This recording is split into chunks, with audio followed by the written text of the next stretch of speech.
It's the way you control someone. Once you take a woman's access to money and she's unable to leave, that's how it all starts.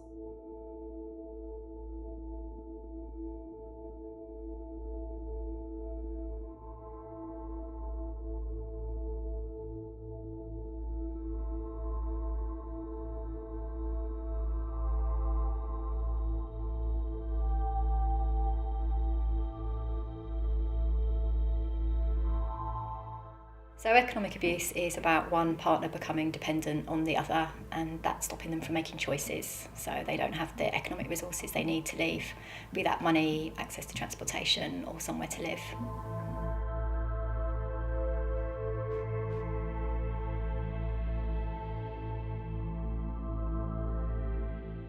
If I didn't buy him something, he would go really mad, and he would use like a lot of coercive control.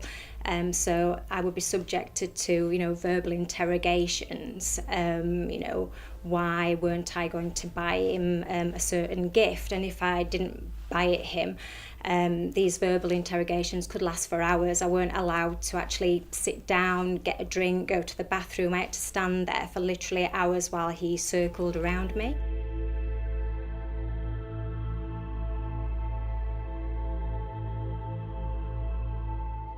I can't tell you the things that happened to me as going through that. He sold all my furniture that my nan bought me. He even sold a coat that my grandmother had bought me, and he literally just took everything away from me, all my belongings.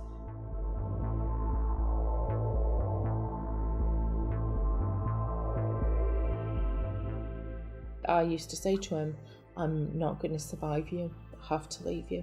And he said, if you leave, he said it repeatedly, if you leave, I will.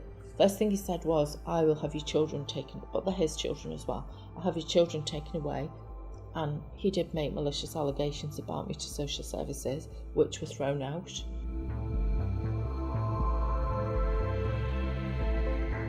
With economic abuse, it is about isolating you even further, because without money, you can't, rent somewhere because you need money.